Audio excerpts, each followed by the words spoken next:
नमस्कार, स्वागत है आपका जी बिजनेस में। मैं हूं दीपक डोभाल और आप देख रहे हैं आपकी खबर आपका फायदा। देश में एक साइबर अथॉरिटी बनाने की बात चल रही है। साइबर फ्रॉड के बढ़ते हुए मामलों को देखते हुए सरकार साइबर अथॉरिटी बनाने पर विचार कर रही है और इसके जरिए सरकार साइबर फ्रॉड से जुड़े मामलों की मॉनिटरिंग कर पाएगी। वित्त मंत्री निर्मला सीतारमण इसे लेकर बैंकों के साथ एक बैठक भी कर चुकी है। ऐसे में आज हम इसी पर चर्चा करने की कोशिश करेंगे, समझेंगे कि साइबर ठगों के खिलाफ साइबर अथॉरिटी कितना बड़ा हथियार साबित होगा। जानेंगे कि साइबर अथॉरिटी में कौन कौन से लोग हो सकते हैं शामिल, किस तरह का इसका स्वरूप होगा और इस तरह के जो फ्रॉड्स हैं, खासतौर से फाइनेंशियल सर्विसेज इकोसिस्टम में ये जो फ्रॉड्स बढ़ रहे हैं लगातार, इनकी रोकथाम के लिए क्या किया जाना चाहिए।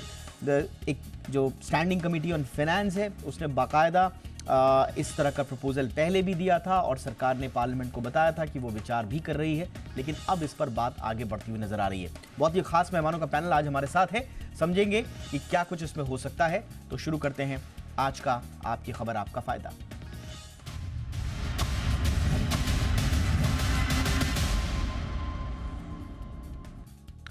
बहुत ही खास मेहमानों का पैनल हमारे साथ हैं मुक्तेश चंद्र जी, जो कि पूर्व डीजीपी हैं, गोवा के रह चुके हैं और साइबर सिक्योरिटी और आर्टिफिशियल इंटेलिजेंस मामलों के जाने माने अब जानकार हो चुके हैं। बहुत बहुत स्वागत है सर आपका हमारे शो पर। हमारे साथ हैं अमित दुबे, जाने माने साइबर सिक्योरिटी एक्सपर्ट हैं। बहुत बहुत स्वागत है अमित जी आपका भी। और हमारे साथ हैं विराग गुप्ता जी, जाने माने एडवोकेट हैं, सुप्रीम कोर्ट में। बहुत बहुत स्वागत है विराग जी आपका भी इस चर्चा में। मैं मुक्तेश चंद्र सर आपसे चर्चा की शुरुआत करना चाहूँगा। ये एक अलग से जैसे हर एक क्षेत्र के लिए रेगुलेटर की व्यवस्था है, कितना इंपॉर्टेंट अब हो चुका है कि साइबर फ्रॉड से निपटने के लिए भी हमें एक अलग अथॉरिटी बना देनी चाहिए। इसकी क्या रेलेवेंस है सर और इंपॉर्टेंस क्या है? दीपक देखिए, जो कानून और व्यवस्था के हिसाब से अगर हम देखते हैं तो investigation of crime state subject है और उस स्टेट सब्जेक्ट के हिसाब से हर स्टेट पुलिस को इसका इन्वेस्टिगेशन करना चाहिए। लेकिन क्योंकि साइबर की जो क्राइम का पिक्युलियरिटी है, इसकी जो विशेषताएं है, वो ऐसा है कि विक्टिम जो कहीं और है, अपराधी कहीं और है, पैसे कहीं और से निकल रहे हैं और ये पूरे हिंदुस्तान में या उसके बाहर कहीं से भी हो सकता है। तो इसके लिए इन्वेस्टिगेशन ऑफिसर्स को बहुत परेशानी और डिफ़िकल्टी का सामना करना पड़ता है। इसकी वजह से ये इम्पॉर्टेंट है कि कोई सेंट्रलाइज्ड एजेंसी अगर इसको इन्वेस्टिगेट करे तो बहुत आसान है, क्योंकि जो साइबर अपराधी हैं वो देश के किसी भी कोने में बैठे हो सकते हैं और उसके बाद वो एक नहीं हज़ारों लोगों को विक्टिमाइज कर रहे हैं और वो अलग अलग स्टेट में हो सकते हैं। तो इसीलिए ये जो आइडिया है कि एक सेंट्रल अथॉरिटी हो जो इसको इन्वेस्टिगेट करे, तो ये बहुत अच्छा कदम होगा साइबर अपराध को रोकने की दिशा में। एब्सोल्युटली। देखिए, ये जो सीधा कंज्यूमर सेंट्रिक जो क्राइम्स हो रहे हैं, जो आम लोगों के साथ जो हो रहे हैं, ये तो एक अलग इकोसिस्टम है इनका। मैं सर थोड़ा चाहूंगा कि पुलिस के सामने किस तरह के चैलेंजेस इनको रहते हैं, लेकिन खास तौर से जो वाइट कॉलर क्राइम्स हैं साइबर स्पेस में, उनसे निपटने में चुनौतियां क्या क्या आती हैं। डीजीसीए जिस तरह से एक रेगुलेटर है सिविल एविएशन में, उसी तरह से अगर साइबर प्रोटेक्शन अथॉरिटी अगर बनती है तो वहां पर उसका स्वरूप किस तरह से बनाना पड़ेगा, किस तरह से अलग अलग स्टेक होल्डर्स को इनको साथ में लेकर चलना होगा सर? नहीं, देखिए, एक इसमें दो विषय हैं, आप दोनों को मिक्स ना करें। एक तो साइबर क्राइम, जो साइबर अपराध हैं, हम उनकी बात कर रहे हैं। दूसरा साइबर सुरक्षा, साइबर सिक्योरिटी। साइबर सिक्योरिटी का ऑलरेडी हमारे पास एक फ्रेमवर्क मौजूद है, जो इंफॉर्मेशन टेक्नोलॉजी एक्ट है। सेक्शन 70A में national critical information infrastructure protection authority एक ऑलरेडी बनी हुई है और दूसरी CERT in computer emergency response team of India, वो सेक्शन 70B में है। ओके। लेकिन अभी भी ये देखा गया है कि साइबर सुरक्षा के अंदर भी बहुत सारी एजेंसीज हैं भारत सरकार की जो इन्वॉल्व है।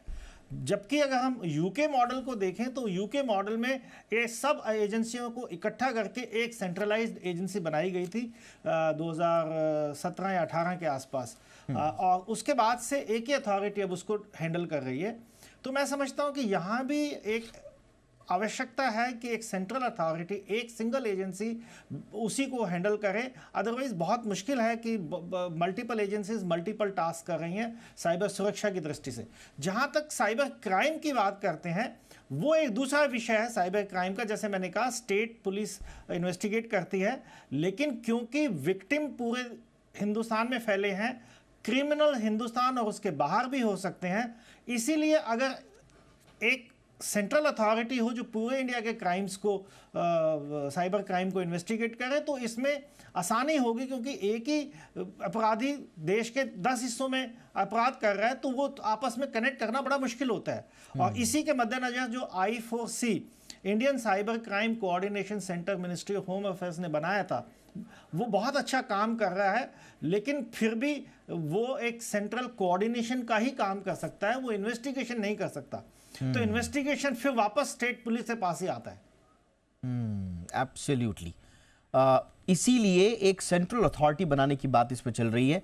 देखिए, आपने सर्टन का जिक्र किया। देखिए, प्रॉब्लम ये इतनी बड़ी हो चुकी है कि साइबर अटैक्स और जो डेवलपिंग मेथड्स हैं अलग अलग, जैसे हम कहते हैं बार बार ना, ये जितने साइबर अपराधी हैं, ये हम डाल तो वो पात रहते हैं। सिर्फ सर्टन का इंफॉर्मेशन अगर आप देखेंगे तो 2020 में इन्होंने 1.15 मिलियन साइबर सिक्योरिटी इंसिडेंसेस को इन्होंने टैकल किया, मैनेज किया।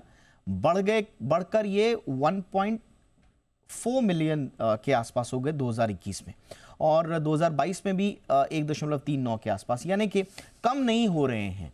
आप जितना टैकल करेंगे चुनौतियां उतनी बड़ी हैं। और ये सिर्फ सर्टन के एग्जाम्पल हैं, बाकी भी लगातार जो है इस तरह के थ्रेट्स आ रहे हैं। 16 लाख बार G20 की वेबसाइट पर हमले हुए, जो रीसेंट डेटा अभी बता रहा है। अमित जी, आप भी गवर्नमेंट के साथ और गवर्नमेंट एजेंसीज के साथ इस मसले पर बातचीत करते हैं।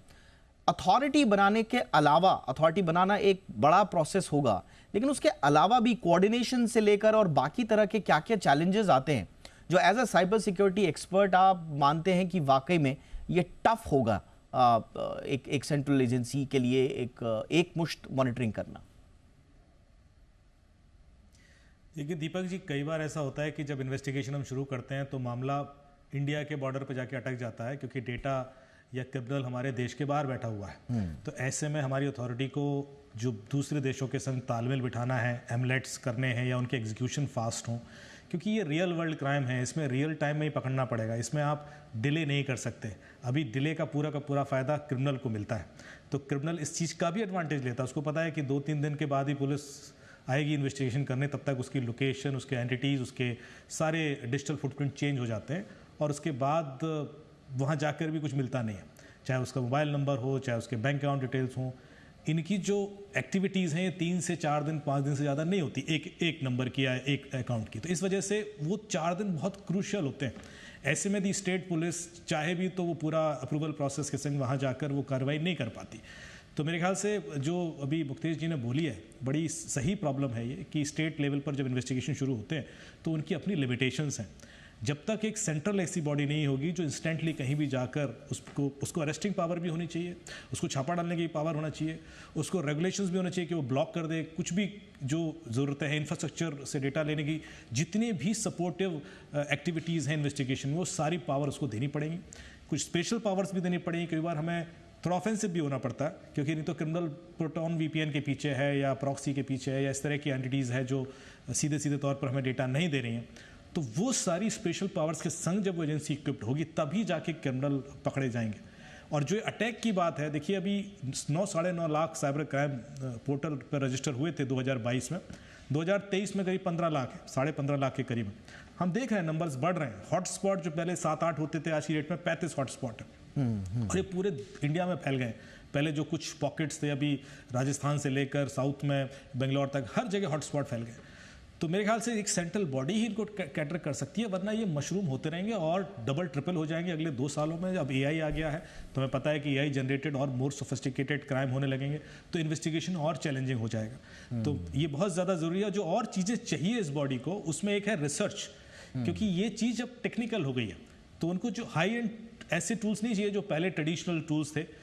अब उनको नए तरीके के टूल्स चाहिए, चाहे वो AI बेस्ड टूल्स हों, चाहे वो डेटा एनालिसिस, यानी कि आप कह रहे हैं कि उनके पास शक्तियां हो, साथ ही साथ उनके पास रिसर्च और उसका दायरा बढ़ाने के लिए थोड़ा स्वच्छंदता भी ज्यादा हो, लेकिन इस पर क्या हो पाएगा, हम थोड़ा सा अलग से इस पर बात करेंगे। फ्रीडम देनी पड़ेगी, एब्सोल्युटली फ्रीडम भी देना पड़ेगा आपको। लेकिन मैं विराग जी के पास जाना चाहता हूँ। विराग जी, जैसा हम डॉक्टर मुक्तेश चंद्रा जी से भी हम शुरुआत में बात कर रहे थे, अब प्रॉब्लम ये है कि जो committee on standing committee on finance है, उनका जो प्रपोजल था, जो मैं पढ़ रहा था, उनके प्रपोजल में एक चीज बड़ी इंपॉर्टेंट उन्होंने कहा गया था कि जो थर्ड पार्टी सर्विस प्रोवाइडर्स हैं, जिसमें आपके बिग टेक हैं, टेलीकॉम कंपनीज हैं, इनको भी रेगुलेट करना पड़ेगा, क्योंकि apples I store, Google play store, इनको कहा तो गया है कई बार कि भैया आप कॉम्प्रिहेंसिव मेटा डेटा जो है सारे ऐप्स का आप रेलेवेंट अथॉरिटीज के साथ सिक्योरिटी चेक्स के लिए शेयर कीजिए। लेकिन हमने देखा है कि ये उतनी सारी चीजें शेयर होती नहीं है, क्योंकि अगर हो रही होती तो फिर हमारे लिए बड़ा आसान होता इस तरह के साइबर अपराधियों तक पहुंचना या उस पर लगाम कसने को। तो सवाल यही है कि बिल्ली के गले में घंटी बांधेगा कौन? Third party service providers, big tech companies, telecom companies. क्या इनको रेगुलेट कर पाएंगे हम कभी?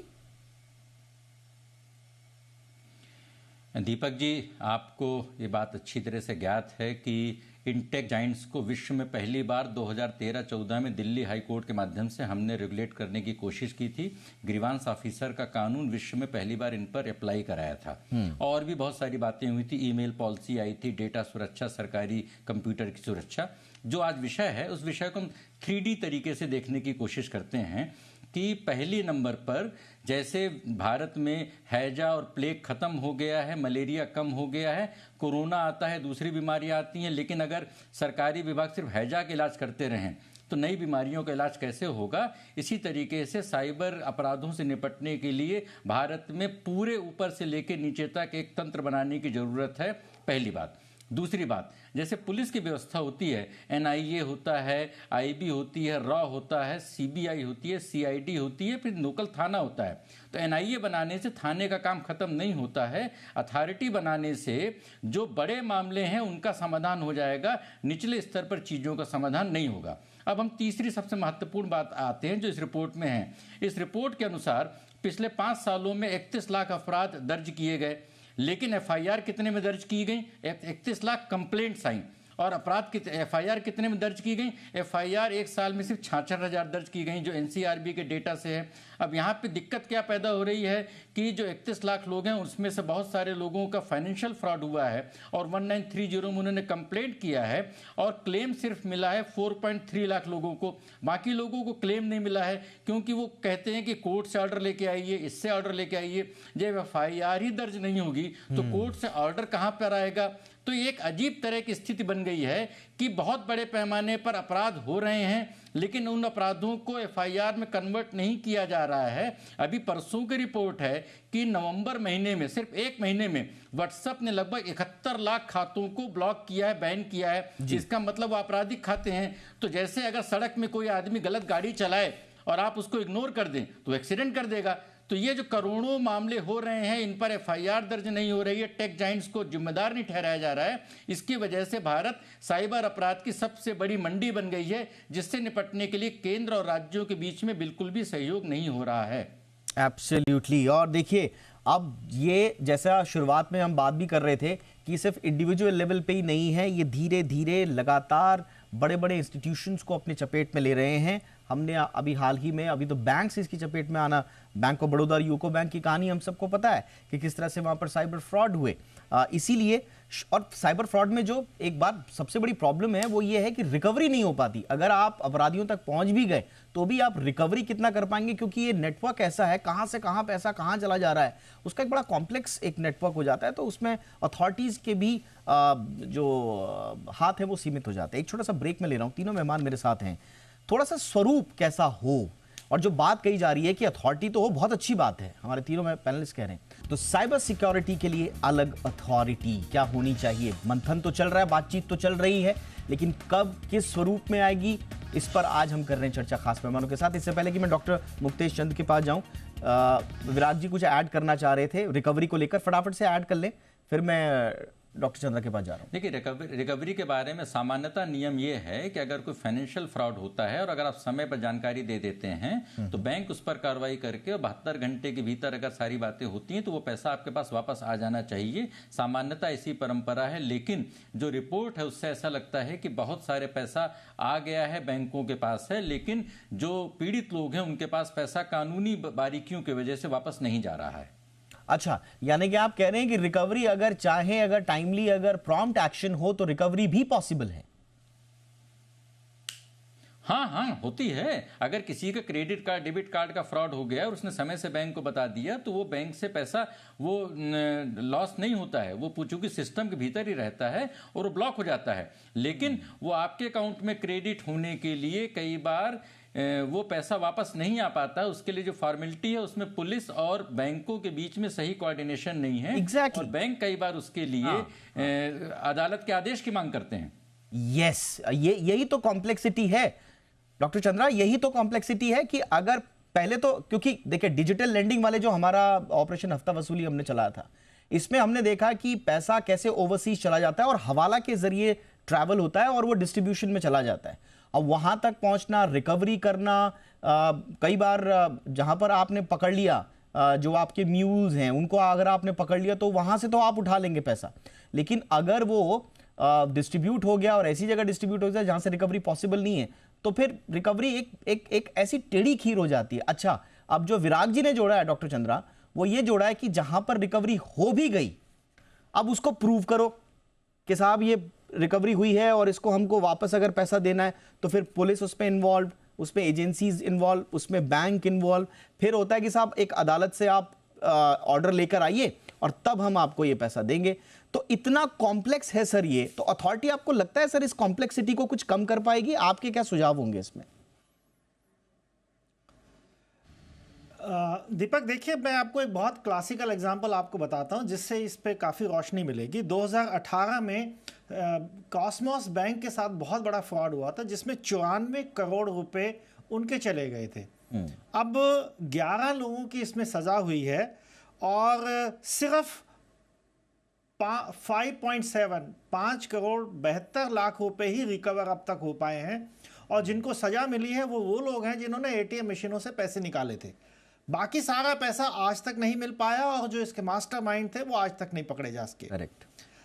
जब ये हाल तो इतने बड़े बैंक के साथ हुआ है और जो आम आदमी के साथ जो होता है, मैं बिल्कुल विराग जी की बात से सहमत हूँ कि इंसिडेंट बहुत रिपोर्ट होते हैं, उनको एफआईआर में कन्वर्ट होते होते बहुत सारे कम हो जाते हैं, बहुत सारे केसेस नहीं रजिस्टर हो पाते हैं और जिनमें रजिस्टर हो जाते हैं तो उनमें पैसे वापस नहीं मिलते, अरेस्ट नहीं होती और जो बहुत ही कम जो अमाउंट है वो पैसे का वापस मिलता है। अगर एक कंप्लेनेंट जो है शिकायत करता, उसका इंटरेस्ट इसमें नहीं है कि इसको सजा मिली कि नहीं मिली, उसका इंटरेस्ट है कि उसके पैसे वापस आए कि नहीं आए।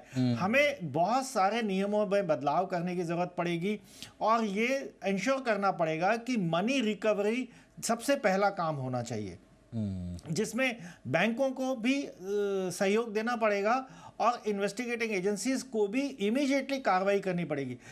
अच्छा, दूसरी बात जो मैं बताना चाहता हूँ वो ये है, जो बहुत इंपॉर्टेंट है इस पूरे साइबर क्राइम को समझने के लिए। 2 चीज़ें बहुत महत्वपूर्ण हैं।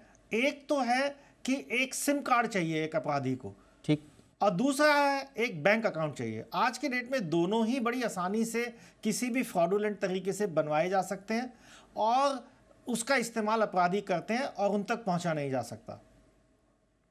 जब तक बैंक अकाउंट इस तरह से फर्जी तरीके से या उसको जो उधार दे देते हैं, किराए पे दे देते हैं बैंक अकाउंट को कुछ पैसे की खातिर, और जब तक ये सिम कार्ड जो है इशूइंग अथॉरिटीज़ के ऊपर पेनल्टी नहीं लगेगी, उनको भी अपराध में शामिल नहीं किया जाएगा, तब तक ये सिम कार्ड का बिजनेस खत्म नहीं होगा। एक अपराधी के पास हज़ारों सिम कार्ड होते हैं, अब वो कैसे लाते हैं, किसके आधार कार्ड का इस्तेमाल करते हैं।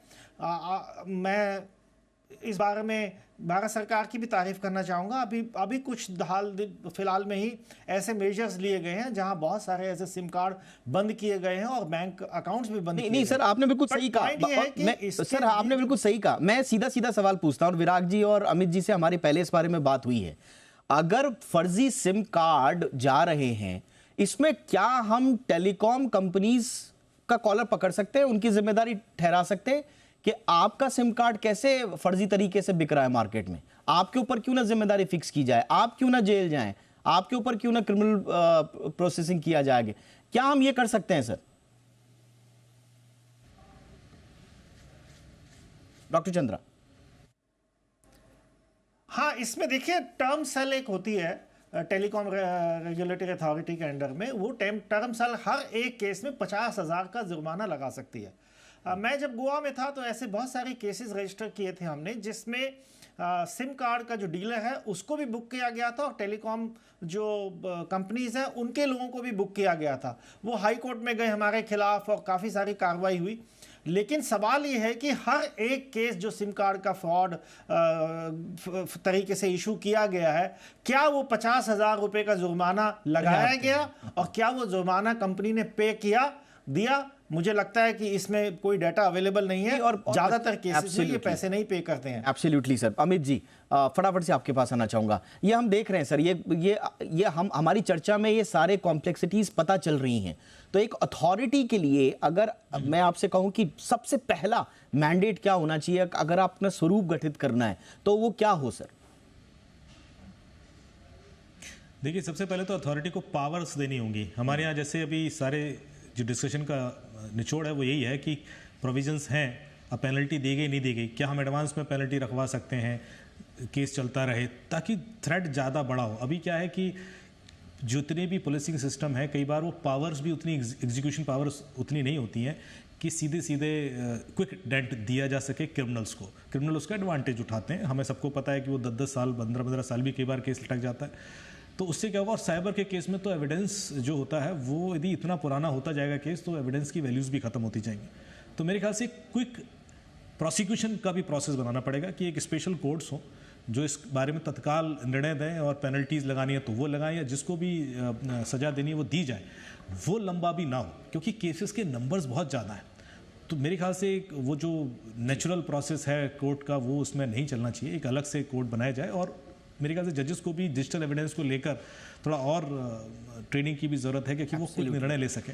कई बार उसका भी एडवांटेज मिलता है, एम्पावर किया जाए। ये एक बहुत इंपॉर्टेंट होगा अमित जी, प्राइमरी एविडेंस का कि वो टूथलेस टाइगर की तरह ना दिखे अथॉरिटी कि आपने बना दिया उसको रस्म अदायगी के लिए, इस तरह की स्थिति ना रहे।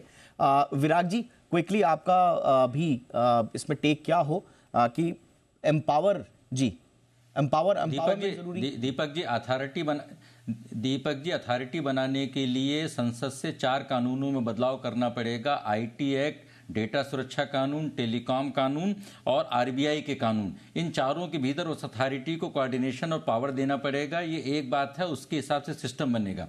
दूसरा, जो आप अभी मुक्तेश जी से बात कर रहे थे कि फर्जी सिम कार्ड के बेसिस पे जो बनते हैं, मैंने पिछली बार भी आपको बताया था और हमारी किताब पे भी इस बात की पूरी चर्चा है कि 54 करोड़ फेसबुक, 6 करोड़ व्हाट्सएप और 8.5 करोड़ इंस्टाग्राम के फर्जी अकाउंट्स और पोस्ट में कार्रवाई हुई है। इन सभी का विवरण ले लिया जाए और किस मोबाइल से ये ऑपरेट हो रहे हैं, कौन लोग कर रहे हैं। अगर उनके पीछे सरकार सारी कार्रवाई कर दे तो देश में 1 हफ्ते के भीतर आधे से ज़्यादा साइबर अपराध कम हो जाएंगे। हम उन चीज़ों को इग्नोर कर रहे हैं जो साइबर अपराधी जिनका प्रमाण सामने छोड़ रहे हैं। इस वजह से एक मशरूम जो है साइबर अपराधों का पूरा जो बढ़ रहा है, उसके लिए इन चीज़ों को जो सामने सिग्नल्स हैं, जैसे हेल्थ में सिग्नल्स होते हैं, MRI रिपोर्ट होती है, इस पर काम करने की जरूरत है। एब्सोल्युटली, मुझे लगता है कि ये जो मशरूमिंग है ये बढ़ती रहेगी, ये कम नहीं होने जा रही। हम कोशिश तो कर रहे हैं हमारी अलग अलग अथॉरिटीज, लेकिन ये विषय इतना बड़ा है कि इसके लिए एक सच में एक सेंट्रल अथॉरिटी का होना जरूरी है। लेकिन उस सेंट्रल अथॉरिटी के गठन के बावजूद चुनौतियां रहेंगी। उन चुनौतियों को कम से कम कैसे किया जाए, हमारे एक्सपर्ट्स ने आज बताया। हम उम्मीद करते हैं कि जल्द से जल्द अथॉरिटी बने और साइबर अपराधों पर लगे लगाम। तब तक के लिए आप सुरक्षित रहिए। हम आपको जागरूकता भरी बातें बताते रहते हैं और इसी तरह से एक्सपर्ट से आपके लिए चर्चा लाते रहेंगे। बहुत बहुत शुक्रिया doctor Muktesh Chand, thank you so much sir, वक्त निकाला आपने। अमित जी, बहुत बहुत शुक्रिया आपका। विराग जी, थैंक यू सो मच। आपकी खबर आपका फायदा में इतना ही, इजाजत दें, नमस्कार।